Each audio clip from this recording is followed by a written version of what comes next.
नमस्कार दोस्तों, जय भारत जय उत्तराखंड।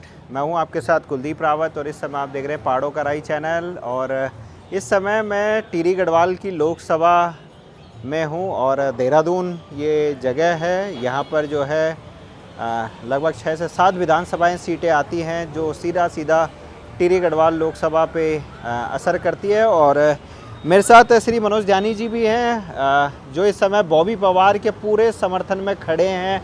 तन मन धन से हर तरीके से वो यहाँ पर खड़े हैं, पूरी तैयारी कर रहे हैं। जानी जी बहुत बहुत स्वागत है। जी। सबसे पहले तो मैं चाहूँगा कि हमारे दर्शकों को आप अपना परिचय, पूरा परिचय दीजिए। क्या आप काम करते हैं और किस तरीके से बॉबी से जुड़े हैं? देखिए, वैसे तो मैं सनातन की धारा में, कृष्ण की धारा में दीक्षित व्यक्ति हूँ और मेरा दीक्षा नाम वैसे मुकुंद कृष्ण दास है। और उत्तराखंड आंदोलन मेरी पृष्ठभूमि रही है। जी। रामपुर तिराहा गोलीकांड में गोलियां लगी थी मुझे, शीरन टापू में जेल गया था। तो संघर्ष से ये राज्य कैसे बना, तो उसमें जो गिलहरी समान योगदान था वो हमने किया। और अब बॉबी पवार के साथ हूँ। वैसे तो कई अभियान पर्यावरण से संबंधी सामाजिक चलते रहते हैं, लेकिन इस समय यह है कि जो जिस राज्य को हमने बनाया था, संघर्षों से लिया था, भारत संघ के राज्य को, उसको कैसे संवारा जाए, बेहतर बनाया जाए, जो पटरी से उतारा गया उसको कैसे लाया जाए। तो वो उम्मीद हमें लगता है कि बॉबी पवार जी में है, तो इसलिए उनको सहयोग और समर्थन। गुरुजी मैं बात करूं, भाजपा कांग्रेस की इतना बड़ा संगठन उनका है, हर बूथ पे उनके कार्यकर्ता हैं। धन बल की मैं बात करूं तो हर तरीके से दोनों पार्टियां बॉबी पवार से काफ़ी सक्षम दिखती हैं। किस तरीके से चुनौतियों को आप लोग झेलेंगे, देखेंगे जो है, क्योंकि सबसे बड़ा बात आ रही है धन की जो है। जहाँ इलेक्ट्रल बॉन्ड से बीजेपी को इतना पैसा मिला, कांग्रेस को भी पैसा मिला, बॉबी भाई तो कहीं दूर दूर तक नाम नहीं है। किस तरीके से मैनेज होगा? देखिए, मेरा देखने का दृष्टिकोण थोड़ा भिन्न है। मैं ये जानता हूँ कि जिस समय विश्वामित्र जी राजा दशरथ के पास पहुँचे थे और उन्होंने मांगा था कि सहायता मांग के लिए राम और लक्ष्मण को मांगा था, तो राजा दशरथ ने कहा था मैं स्वयं चलता हूँ, अपनी सेना लेकर चलता हूँ। लेकिन उन्होंने कहा नहीं, मुझे ये बालक ही चाहिए, क्योंकि वो बालक ही आगे चलकर एक नई संरचना कर सकते थे। मैं जानता हूँ कि कृष्ण जेल के भीतर पैदा हुए, लेकिन उन्होंने बहुत बड़ा परिवर्तन और जो आताताई थे, दुष्ट थे, उनका वध किया था।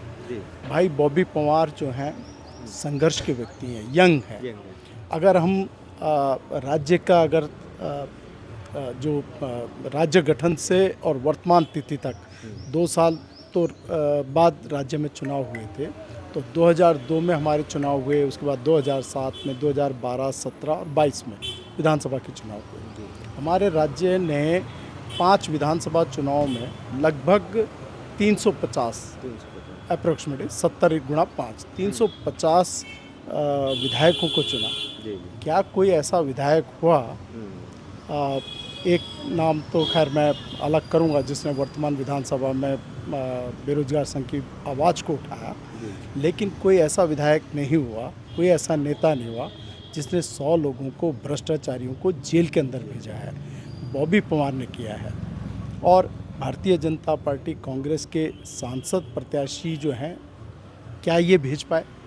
या अगर इनका खुद का इतिहास आप देखेंगे तो आपको विभिन्न इतिहास देखेगा। मैं बहुत बड़ी बात नहीं करना चाह रहा, विचारधारात्मक तरीके से सिर्फ एक प्रश्न रखना चाहूँगा, और वो पूरी जनता के साथ है। जनता के साथ मैं ये कहना चाह रहा हूँ, एक बच्चा है, युवा है, जो संघर्ष कर रहा है, मात्र 26 वर्ष का युवा, 25 साल में चुनाव के लिए खड़े होने की उम्र होती है। 26 साल की उम्र में जिसके पास एक लंबी पारी है देश को सेवा करने की, और एक ऐसे व्यक्ति हैं जिनको शायद अभी तक 2 ऐसे प्रत्याशी हैं जिनको वनप्रस्थ की तैयारी, मेरे जैसी तैयारी कर देनी चाहिए कि वनप्रस्थ की ओर रवाना होना चाहिए, जिनको अपने घर के ग्राउंड फ्लोर से छत तक चढ़ाने के लिए 2 आदमियों की ज़रूरत पड़ता हो, गाड़ी में चढ़ाने उतारने के लिए आदमियों की ज़रूरत पड़ती हो।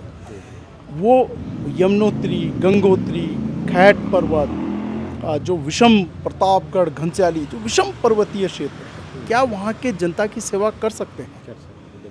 मतलब सवाल ये है। मुझे लगता है कि बॉबी ही सक्षम है प्रत्याशियों के अगर जो बायोडाटा कार्य करने की शैली, जो क्षमता है, ऊर्जा है, वो बॉबी के बराबर कहीं दूर दूर तक नहीं ठहरते। युवाओं का समर्थन जिस तरीके से मिल रहा है सोशल मीडिया पे देखा जाए तो खूब प्यार, खूब समर्थन बॉबी को मिल रहा है। धरातल पे मैं बात करूं, लेकिन ये ज़्यादातर युवा वो लोग हैं जो वोटर्स नहीं हैं। ये अलग अलग ज़िलों से आते हैं, अलग अलग विधानसभाओं से, लोकसभाओं से आते हैं, जो खासकर यहाँ पर तैयारी करने के लिए आए हैं दूर दराज से, कोई काशीपुर से, कोई गढ़वाल से, अलग अलग जगह से, कोई कुमाऊं से यहाँ तैयारी करने के लिए, वो बॉबी भाई के ज़्यादातर समर्थन में खड़े हैं। अगर मैं ग्राउंड लेवल की बात करूं, खासकर बीजेपी की मैं बात करूं, तो मोदी के नाम और जिस तरीके से धर्म के नाम पर वाकई में वोट मांगे जाते हैं और लोगों के इसके प्रति प्रभावित भी हैं, वाकई में वोट भी दे रहे हैं, इस चुनौती को कैसे पार लगाएंगे? कार्यकर्ता इकट्ठा हो रहे हैं? देखिए, मैं ग्राउंड असेसमेंट जो हमने किया है, जौनसार, जौनपुर, रवाल्टा, रवाई, एक तरफा one sided vote maximum Bobby Panwar ji को पड़ने जा रहा है। और अगर जो हम टिहरी की बेल्ट देखें, उत्तरकाशी और टिहरी की बेल्ट, लगभग 60-40 चुनाव के अंतिम तिथि तक 60-40 बॉबी के फेवर में जाएगी, 70-30 भी हो सकती है। और देहरादून की बात करें तो देहरादून में हमारा क्योंकि कॉस्मोपॉलिटन नेचर है, पर्वतीय समाज में जो जौनसार, जौनपुर, रवाई बेल्ट का जुड़ा हुआ है या उत्तरकाशी, टिहरी के जुड़े हैं, उनके क्लैरिटी है माइंड में कि किधर जाना चाहिए। जो हमारे पौड़ी क्षेत्र के हैं या कुमाऊं क्षेत्र के जो हैं, गढ़वाल क्षेत्र के हैं, उनको थोड़ा कन्विक्शन की ज़रूरत है। लेकिन जिस प्रकार से उत्तराखंड क्रांति दल, उत्तराखंड समानता पार्टी, हिमालयन क्रांति पार्टी, उत्तराखंड परिवर्तन पार्टी, लगभग सारे क्षेत्रीय राजनीतिक दलों में, तो मुझे लगता है कि पर्वतीय समाज का मैक्सिमम भाग उत्तराखंड के इस युवा बॉबी पंवार के पक्ष में जाएगा। और मुझे लगता है कि जहाँ रॉ बहेगी पूरा समाज, क्योंकि भारतीय समाज बड़ा यूनिटी फैक्टर को दिखाता है। जहाँ से गंगा की धाराएं निकलती हैं, भागीरथी जी निकलती हैं, यमुना की धारा निकलती है, कृष्ण की संस्कृति जनित होती है, मतलब उस पहाड़ जहाँ बहेगा वहीं राम की धारा भी इसी सरयू नदी की उत्तराखंड से बहती है। जहाँ ये विचार, राजनीतिक परिवर्तन का विचार होगा, सारा समाज वन साइडेड जाएगा, पूरा वो है। और ये युवा बड़े भारी परचम से चुनाव जीतेगा, ऐसा मेरा मानना है। मैं जो वर्तमान सांसद है, अगर मैं उनकी बात करूं, शाही परिवार से आती हैं, राजघराने से आती हैं और सालों से उन्हीं के परिवार वालों ने यहाँ राज किया है।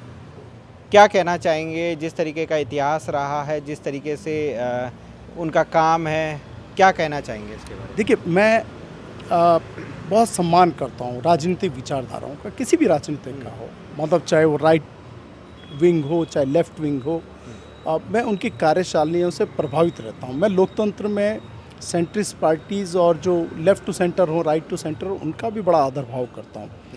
मुझे एक सवाल विचारधारात्मक आपके माध्यम से ज़रूर पूछना है कि जो राइट विंग की जो पॉलिटिक्स है, दक्षिणपंथी है, जो कहती है कि हम अखंड भारत का संकल्पना रखते हैं, सोच रखते हैं, विचार रखते हैं, मैं उनसे पूछना चाहता हूं कि जो परिवार अखंड उत्तराखंड नहीं रख पाया, उसने अखंड गढ़वाल, अखंड कुमाऊं नहीं रख पाया, जिसने ब्रिटिश गढ़वाल और ब्रिटिश कुमाऊं बनाकर समझौता कर दिया हो आज़ादी से पहले के इतिहास में, तो क्या वो अखंड भारत के सपने के लिए सही संवाहक हैं कि नहीं है, ये उन्हें विचार करना चाहिए। और अगर उनके मन में आता है कि नहीं है, तो उन्हें भाई बॉबी पंवार के समर्थन में खुलकर आ जाना चाहिए विचारधारात्मक दृष्टिकोण से।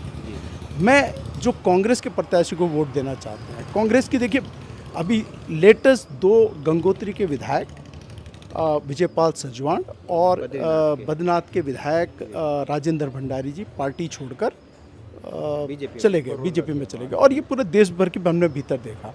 मैं ये कह रहा हूँ कि आदरणीय ज्योति सिंह गुजराल मेरे बड़े अच्छे मित्र हैं, मैं बड़ा सम्मान का भाव रखता हूँ, लेकिन जो आज की वर्तमान दृष्टिकोण है, वो उत्तराखंड क्रिकेट बोर्ड के अध्यक्ष रहे, उनकी संपत्ति भी रानी की तरीके से करोड़ों बढ़ी है, लाखों से करोड़ों में चली गई है, और अध्यक्ष रहते हुए उन्होंने भी बहुत दुबई वगैरह तमाम IPL वगैरह संदर्भ में दौरे लगाए हैं।